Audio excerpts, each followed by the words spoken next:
fair that I'm standing under a tent and you're standing out there, but anyway, that's just what I walked into. None of us are going to melt, but this is important for the Commonwealth of Virginia. So keep your energy up, keep your enthusiasm up, and let's make sure that in the next week we expand coverage and make sure that all Virginians have access to affordable and quality care. Thank you all so much, and God bless you. Thank you. Another round of applause for our governor. And we want to thank again the governor for his strong leadership, and to thank Attorney General Mark Harry, to thank Senator Wexton, to thank Senator Marsden, Senator Spruill, Senator Edwards, Senator McPike, and all the senators and delegates who have been fighting every day for years with you to make sure that we can win Medicaid expansion. Thank you so much.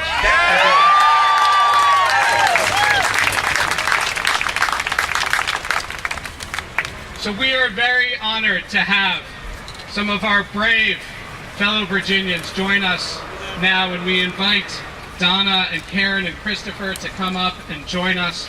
You are going to hear from those who are living in the coverage gap, whose loved ones are living in the coverage gap, and those who are struggling to do all they can to provide care without resources right now to those living in the coverage gap. And we want to help them feel the love, right? We know it's a little cold and rainy, so we're going to do a little chant to help encourage them and warm us up. When I say, when healthcare rights are under attack, what do? You say, stand up, fight back, right? Let's see how this goes. When healthcare rights are under attack, what do? Stand up, fight back! When Medicaid expansion is under attack, what do? Stand up, fight back! When 400,000 are under attack, what do? Stand up, fight back! Stand up, fight back! Stand up, fight back! Stand up, fight back! Stand up, fight back! All right, this is a good crowd. And you heard it yourself. You heard it from the governor directly. You are the reason we will win Medicaid expansion, making your voices heard. So again, after we hear from our speakers, we are all going to march over to the General Assembly and to speak with our legislators in their offices about why we need Medicaid expansion now. Now, without further ado, I'm very excited to introduce our first speaker, one of the 400,000 whose family has been impacted by the lack of health care and by the lack of Medicaid expansion. Please join me in welcoming Donna Sawinski.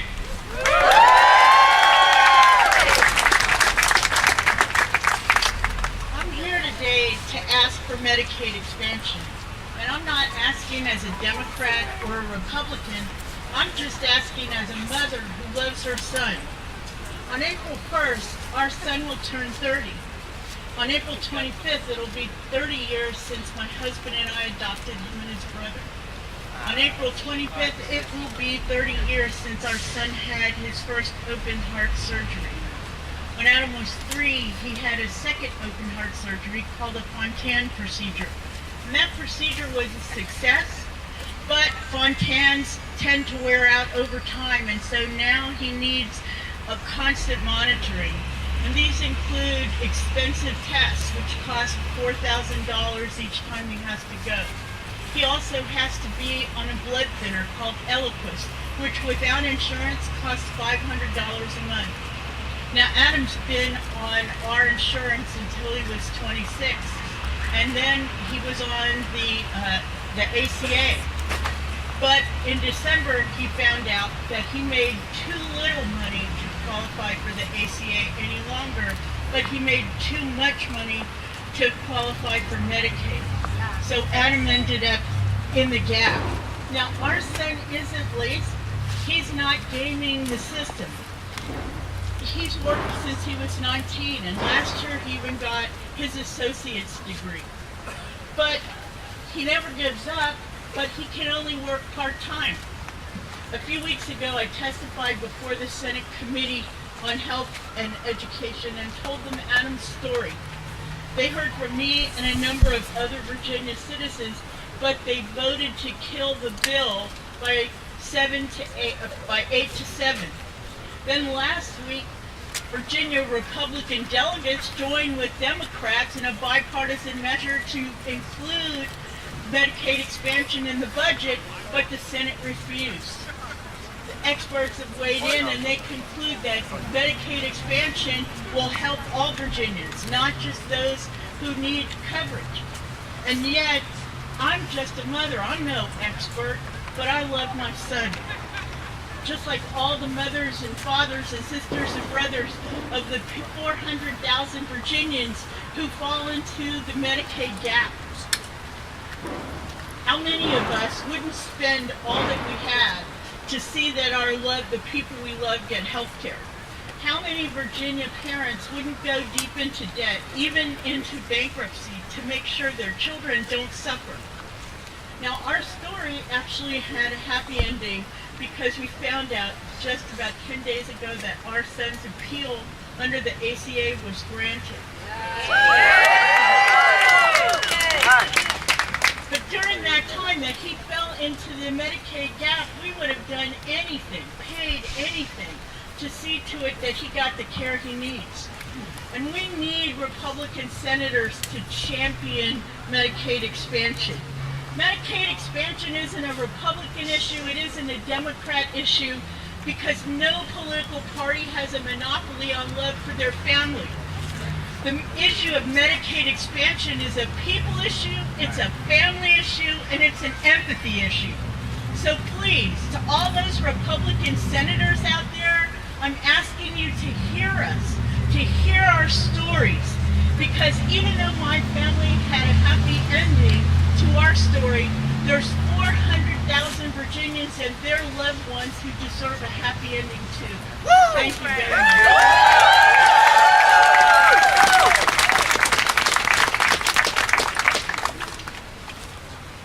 Good morning, Virginians. Good morning. Yes, the time is now. I personally want to thank all of you for coming out here, to be here even in the rain, even when it would be nice to be sitting at home. And I'll be honest, I've been one of those people who probably said, I'm not sure I'm going out. But I have to tell you, this is so important. And all of you who've been fighting this and being in this battle for the years, and I look around and see amazing faces here who've championed this, thank you. Thank you for keeping this in front of our legislators.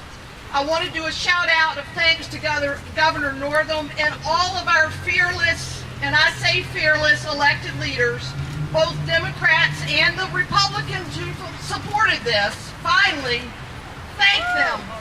Call them up, thank them, help them to put pressure on other Republicans who are blocking this. You know, so often we're so divided around this, so that when people actually do the right thing, we forget to call up and say, do it. Be more courageous. Share it with those that you're working with. I'm the executive director at Health Brigade. Many of you know us as Fan-Free Clinic. Fan-Free Clinic was the first free clinic in Virginia, and we have been serving those without adequate access to health care for nearly 50 years. That's kind of sad in some ways. The fact that we've hung in this fight is because we know how important it is and we know how complex the issues are. We've worked closely with grant funders, businesses, health systems, the government, both local and state, and people from all walks of life who've helped us cobble together a quality healthcare clinic. And like us, there are other charitable clinics throughout Virginia doing this very important work. But let me be clear. All of the charitable clinics put together only have the capacity to serve 152,000 of the 505,000 uninsured eligible for our services. That's 1/3.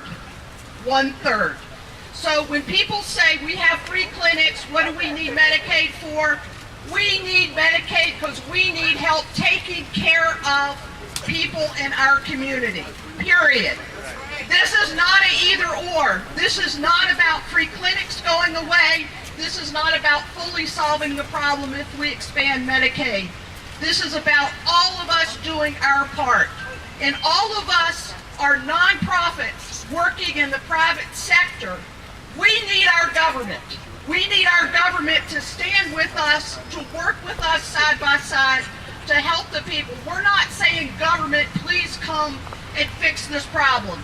We're saying we've got good people in this Commonwealth who will do this work, but you need to help us. You need to come out and be with us, help get the resources, and we will make healthcare innovative. We will help make it cheaper. We will help work with the systems to ensure that all Virginians can have better health, and we would be fiscally sound about doing it. But we've got to have our government leaders doing this. Do not let the healthcare complexity scare us off. It's time now. It's time to bring the $142 million every month that we're losing. It's time to bring it to Virginia by expanding Medicaid. It's time to save Virginia the $138 million in state money for fiscal years 2019 and 2020. This is just stupid. The time is now. The time is now to listen to 83% of Virginians who support Medicaid expansion, and that study was done by Republicans. The time is now to strengthen the safety net for each of us, our families, our children, and those that follow. The time is now for Virginia to ensure its people that this Commonwealth is pro-health and pro-people, and help us take care of all of us. Thank you. Lovely. I love seeing social justice warriors come out and fight the fight. All you advocates, to everybody who wants equity and justice and access to affordable health care, make some noise! Yeah. That's right. We gotta make sure they hear us over here. They know we're out here. Well, my name is Christopher Rashad Green. I'm with New Virginia Majority. I'm an organizer, and I've been involved in this fight for several years now. And I like to say I'm trapped in the gap. A lot of us are trapped in this inaffordable access to health care gap. I have to share a little story with you before I go on, because I became aware of this situation several years ago because I was almost attacked by a pit bull. It was one evening, going home, leaving from work, and a pit bull accosted me. And you know, the first thing that came to my mind wasn't my safety. It wasn't about getting away from the dog. It was about, I can't afford to get bit by a dog because I didn't have health care. I couldn't afford it. I could see emergency room costs, like the governor was saying. You know, I couldn't afford to go to the emergency room. I don't want to keep going to the emergency room, running up costs and being burdened by, you know, economic costs like that. So at that time, when that happened, I reached out and I met a great friend of mine, Cassandra Shaw, working with Virginia Interfaith, and Kim Bobo and Karen Cameron and all of them. So I aligned myself with them and I spoke out. And they told me my voice was powerful. Just like everybody's voice is powerful. Everybody has a story. Mine is not unique, but I had to speak out for those of us. At the time, I was a low-income worker, just barely getting by on $15,000 a year, but I was trapped in this gap. And I never realized it until that time. And so at that time, I aligned myself. I started fighting the good fight, and I realized, even though it seemed insurmountable at times, because at the time I was cynical of this whole process. I didn't believe any of this would happen. But now I actually see it happening, and you are proof of that, seeing all of you here today. And so now I'm above the gap. I'm not in the healthcare in the gap right now, but as the governor said, one slip and fall, one dog bite, anything. A lot of you know that. Anything can happen to you. You can be devastated by medical costs. So we earn the irony about it, not even irony, it's outrageous that the money is here. They're turning down free money every year that they don't have to pay back so that 400,000 of us can get health care. That's crazy. So that's why we always must remain hopeful. A young man named Brian Stevenson shared that with me. He said we have to remain hopeful. And hope is when circumstances tell you to lay down and sit down, hope makes you stand up. So we have to remain hopeful and vigilant and do uncomfortable things like speaking truth to power. We have to continue to do this. And my story, like I said, is no different from anybody else's, but I know together, unified with all these great people together, we're going to make it happen. I see it happening. I believe it. So, and as everybody says, we have to keep pushing, keep going on. And like I said, I'm not in the healthcare gap right now, fortunately, because of organizations like New Virginia Majority. But also, I know at any time I could fall back in the gap. Circumstances can happen. I don't want to live. I was just recently in the emergency room, and I live off the emergency room. And then one time they sent me a bill for $6,000. Here I am making $9 an hour, and they sent me a bill for $5,000. Like, what am I going to do with this? Because we shouldn't have to live like that. It's our basic right for health care. I work 40 hours a week. I should be able to have access to adequate health care, right? So, and all of us should. While we work, we contribute to our communities. So there's no reason why the General Assembly and our elected officials can keep turning down millions and millions of dollars every year. It doesn't make any sense. As I said, I remain hopeful, and I need all of you to join and link up with us. We all need to do this together, make sure it happens. So I urge you, please, stay vigilant, because people are dying in the streets. People in my community here in Richmond are dying. They're dying in the streets. It's a slow death, but it's death nonetheless. So I thank all of you for coming out. I please urge you, just keep moving forward, stay vigilant, stay hopeful, and we're going to change this narrative here in the Commonwealth of Virginia. We're going to make sure that our elected officials do what's right for all of us. Yes. I thank all of you for coming out, my warriors. Thank you. Keep fighting the fight. Thank you.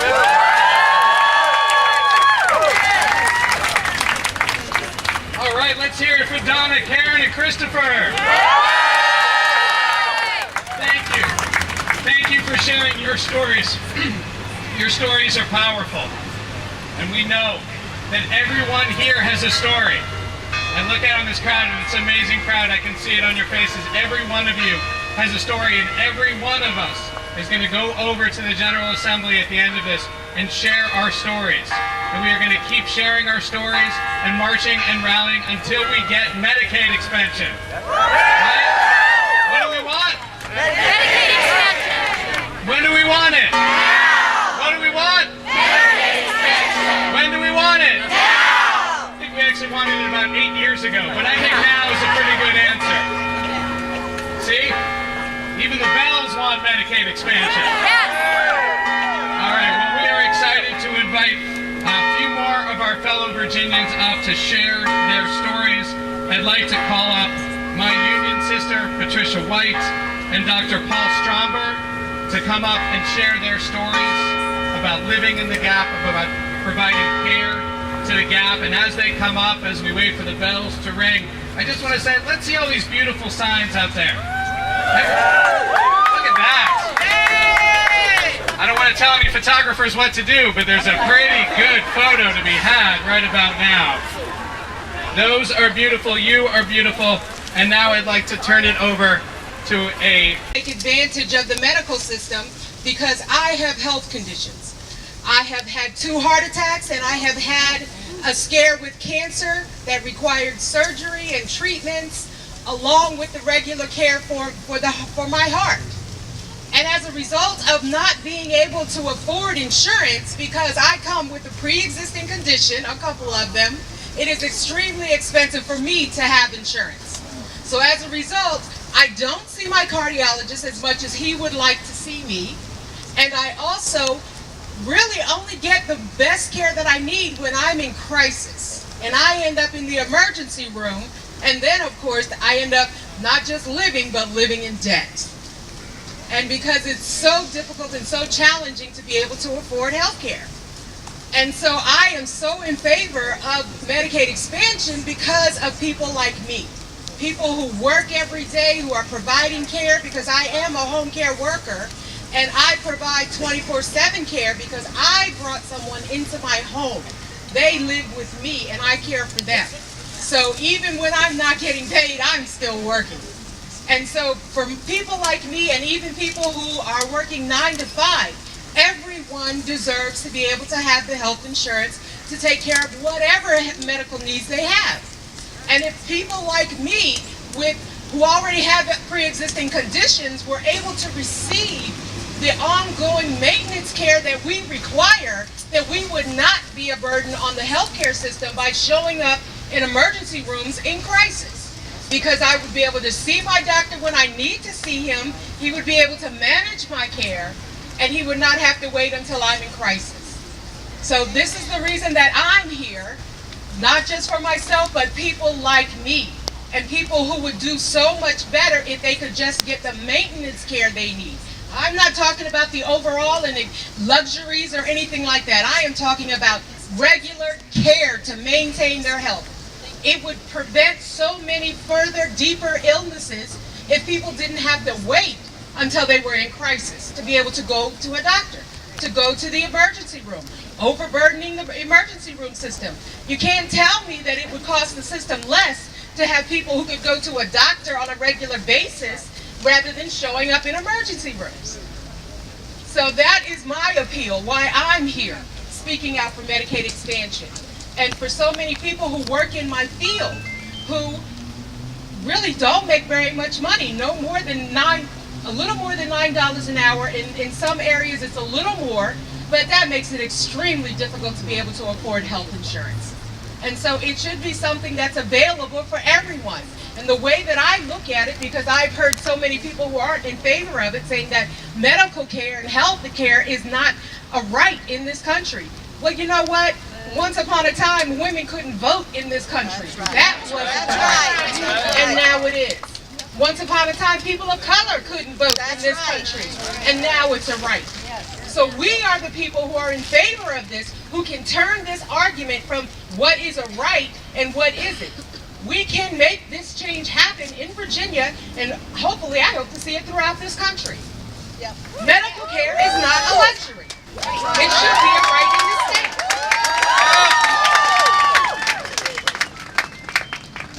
So I just appreciate everyone listening to me, hearing what I have to say, sharing my story. And again, I'm Patricia White, and I am the president of the Home Care Chapter of SEI Virginia 512. Go Fight Win!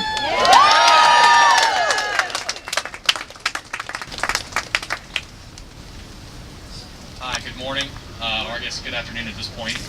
My name is Paul Stromberg. I am an emergency room physician in the New River and Hi, my name is Paul Stromberg. I'm a physician in the emergency department in the New River and Roanoke Valleys, and I'm here not for me personally, but for my patients.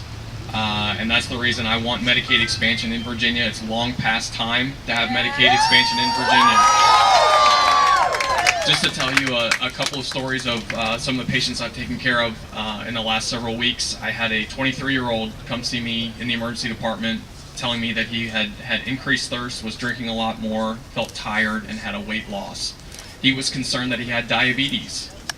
He could not get in to see a primary care doctor because he did not have insurance. He'd been feeling this way for over 4 to 5 weeks. When I checked his blood sugar, he was in the 300s. He was acidotic and was placed on an insulin drip and had to be admitted to the ICU. Think about if he had been able to get to a primary care doctor at the beginning of those symptoms, what his life would have been like for those 5 weeks, and knowing when he was being admitted what his financial burden was going to be after that hospitalization. I see people every day that cannot afford medications that they need, cannot afford the care that they need. I sent somebody home with a case of pneumonia. I wanted to admit them to the hospital. They told me, "Doctor, I can't afford to come in. Can you please try to do something where I can go home?" So I worked and tried to find the absolute cheapest antibiotic that they could afford that would cover their symptoms, and 20 minutes later I got a phone call from the pharmacy telling me they couldn't afford it. That's heartbreaking, to the point where I almost told the pharmacist, "Send them back to me, I will pay for it myself." And that's not right for them, and it's not right for any of the patients that I see to have those conversations with their physician that I can't afford the treatment that you're recommending. I want all my patients to be able to be well cared for and get primary care. The emergency department, as Governor Northam said, is a great place for patients in crisis, but we should not have to send patients into crisis where they require emergency department care. Come see me when you need me. Otherwise, I would love for you to be able to be taken care of on a preventative maintenance plan with your primary care doctors. So Medicaid expansion is important for me, it's important for everyone, and I believe healthcare is a right that we're all entitled to, and it's not just for the select few. So for my patients, let's expand Medicaid today.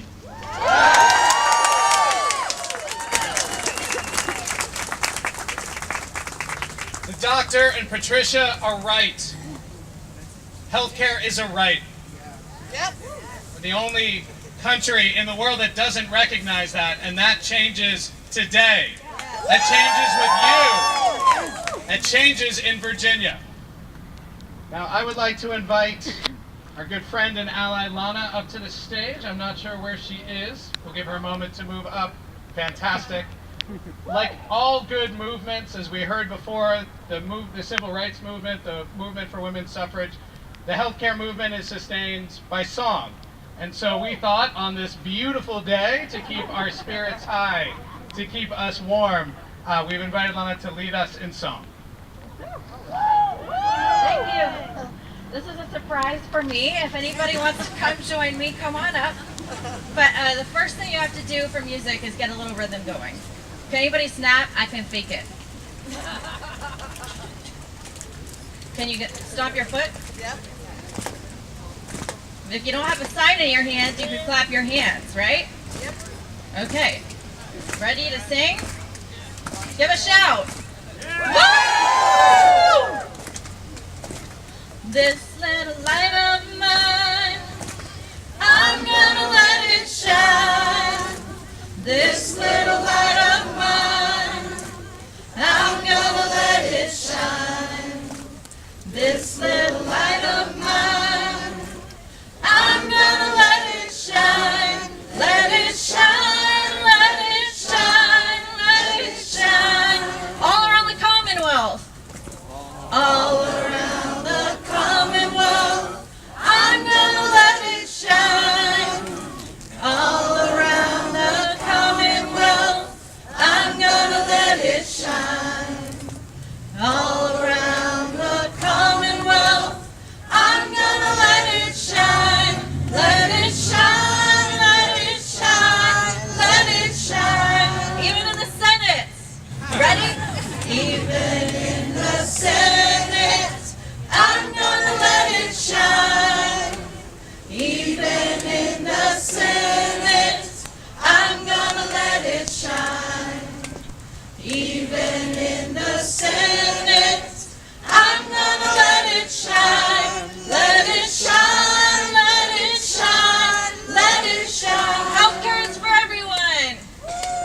Healthcare is for everyone.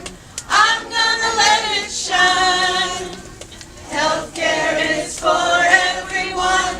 I'm gonna let it shine. Healthcare is for everyone. I'm gonna let it shine. Let it shine, let it shine, let it shine. Don't let the Senate blow it out. Don't let the Senate blow it out. I'm gonna let it shine. Don't let the Senate blow it out. I'm gonna let it shine. Don't let the Senate blow it out. I'm gonna let it shine.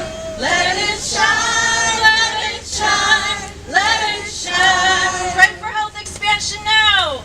Pray for health expansion now. I'm gonna let it shine.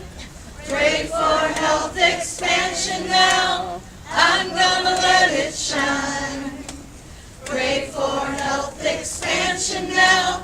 I'm gonna let it shine. Let it shine, let it shine, let it shine. This little light of mine.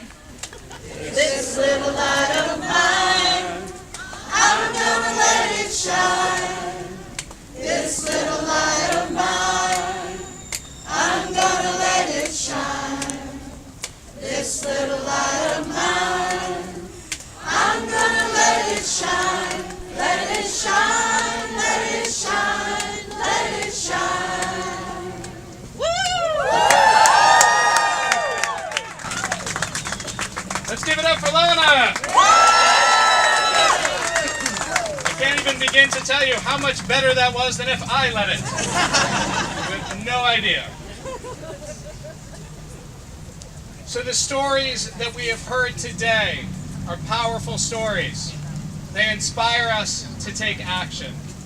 And we would now like to invite up 3 more of our friends, our neighbors, our loved ones to share their stories of healthcare coverage. And then we will take action.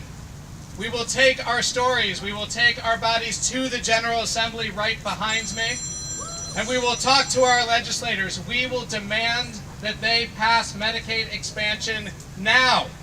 That they pass a clean Medicaid expansion now. They could do it today. They could agree to it right now. Don't let anyone tell you otherwise. There is power here. There is power in numbers. And as we invite Vicki and Charlene and Bishop Goff to join us up here, I'd like you to just take a moment. Turn to the person to your left. Turn to the person to your right. Look at the powerful people who are here. Right? Everyone here has a story. Everyone here has the power to win Medicaid expansion. It is because of each and every one of you that we will win. And with that, I call up Vicki Wright Evans to share her story about Medicaid expansion.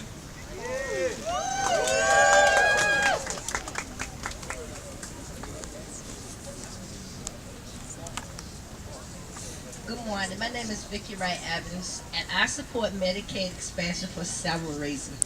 First of all, I would like to see more elders stay at home. Not be in nursing homes, not be in hospitals. I want these people to be taken care to the very best of the nurses' abilities. Not to state that they have to go into nursing homes or hospitals because they have no one to take care of them. There's so many nurses out here today that's willing to do this job. Another concern is in 2016, I worked a job that I truly loved. It might have been packing wood, but it was a job. What happened was I was unable to perform my job duties. I ended up with carpal tunnel syndrome, nerve damage, a pinched nerve in my neck, and osteoarthritis on my spine. But I still stand, and I'm going to still continue to work. And my concern with Medicaid expansion is if a certain issues that I was having that I needed to attend the doctor, but I wasn't able to do it. By the time that I was able to get to the doctor, my conditions was to the point that I was told that with my hand, if I had waited 2 more days, they would have had to amputate my hand. My concern with Medicaid is that no individual should be without health care. At one point in time, we said no child should be left behind. As far as I'm concerned, no individual should be without health insurance, not one.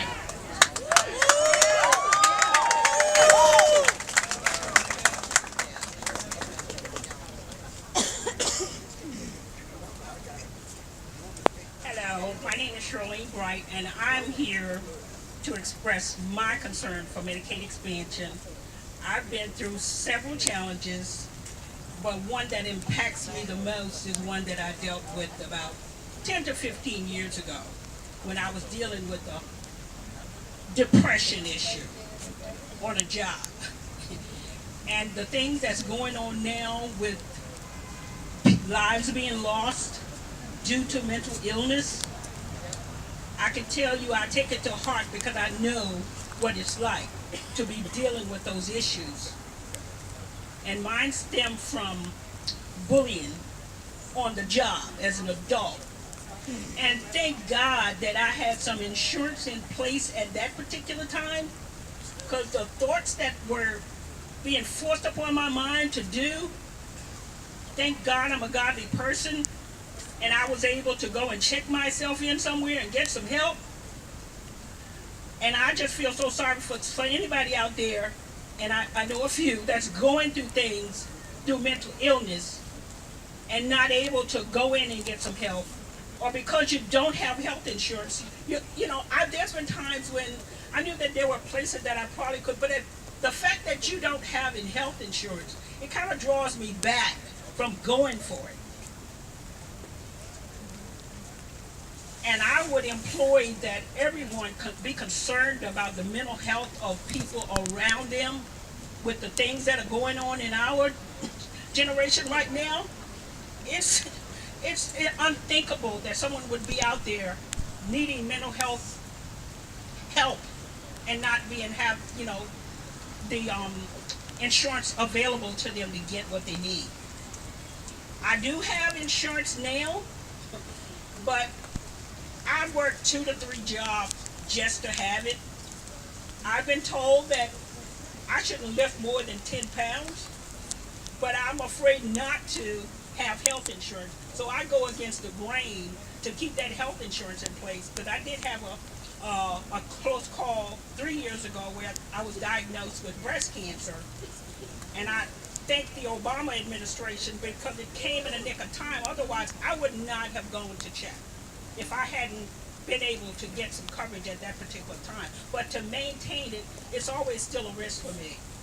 Whether or not I'm going to be able to keep it, whether or not I'm going to be able to have coverage there for me when I really need it.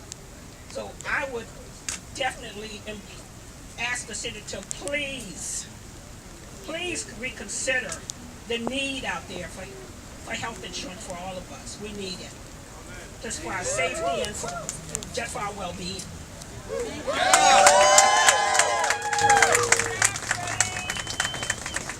Are we a commonwealth? Yes. Are we a commonwealth? Yes. Let me tell you, that word means that we share our fortunes one with another. Southwest Virginia, North Virginia, Eastern Virginia, Central Virginia. Is our fortune joined together? Yes. Well, it must be that our health care is joined together as well. I'm the Reverend Jean Pupke, and I'm speaking from the interfaith perspective. I want to include in our interfaith perspective all religious traditions and all nuns. How many of you here fall into those categories? If you believe that there are ultimate things, important things, values that we must live into, then Commonwealth should be one of them. Right now, the interfaith community of Virginia stands together in support of Medicaid expansion. 1,000 faith leaders have signed our petition, and if you're a faith leader, join us. Sign the petition. Go to Virginia Interfaith Center and join us. Get your church, your synagogue, your temple active in the support of Medicaid expansion, because we are a commonwealth. And folks, let us remember this. Taking our health insurance and living with it and being unconcerned with our brothers and sisters is wrong. We are the 46th state, 46th in how much we spend on the medical care and support of the poor. 46th. We are Virginia. We are a wealthy state. We are a well-educated state. We are a state which is a commonwealth. That's right. We can't be too active. We've got 1 week to go. Are you going to join with me and go see your senators? Yes! Are you going to get on the phone after you see them? Yes! Will you go home and ask 3 people to get on the phone and do the same thing? Yes! We must see the expansion of Medicaid, and we can do it if we all go home today and work hard to make our voices heard, our interfaith voices, our unfaith voices, with the commonwealth that is our voice. Thank you. Thank you for being here. Look at all of you, how wonderful you are in the rain. Yay! Thank you so much, Reverend. Thank you to all our speakers. Let's give them a big round of applause. And give yourselves an even bigger round of applause. You are amazing. You are extraordinary out here in the rain, in the cold. And while this is not exactly the weather conditions we wanted, I think what a perfect day, because the fight for Medicaid expansion has not been easy. Has it been easy? No! But will we be victorious in the end? Yes! We will, and we will be victorious. We will be victorious because we work together. I'd like to call up in one moment Jill Hankin to send us on our way with action. We are here as Healthcare for All Virginians, a coalition of over 100 community organizations dedicated to the belief that every Virginian deserves quality, affordable health care. I'd just like to say a few words about each of those 100 organizations. Just kidding, that'd be really horrible. That's good. It takes a minute for the joke to land. It might never reach the back. we couldn't possibly thank every 100, but I do just want to recognize the extraordinary leadership of Jill Hagen, who has brought us together for years in this fight.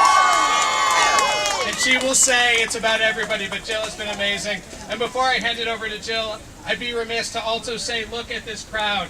And you have to recognize, with all due respect to all my brothers in the fight, that this has been a fight led by amazingly strong women. And that when we win Medicaid expansion in Virginia, it will be because of the Herculean effort of all of my sisters across the Commonwealth. You are amazing. And so with that, I give you Jill Hagen, the leader of Healthcare for All Virginians. Hey everybody, I'm really not the leader of Healthcare for All Virginians. All of you are. 111 organizations throughout the state from all walks of life have come together for the last 4 or 5 years. We've been working hard all this time to get Medicaid expansion, and it's within our reach this year, right? So I want to just thank you and be so grateful for all of you who've come out here today. The weather has cooperated thus far, but it's getting a little meaner, so we're going to wrap this up so you can get over in the Pocahontas building and start talking to legislators about what we want, what we need, what 400,000 low-income Virginians need to get the health care access that they are entitled to. So please keep up this fight. We're not done yet. We have a little ways to go. Keep the calls to legislators, letters to editors, op-ed pieces, talk to your local press, talk to your local newspapers. We've got to get this done now. So thank you so much, and I'm going to turn this over to Kenneth, who's my right-hand man. Kenneth Gilliam from the Commonwealth Institute. Actually, Kenneth is the one who put this all together today. I told him it was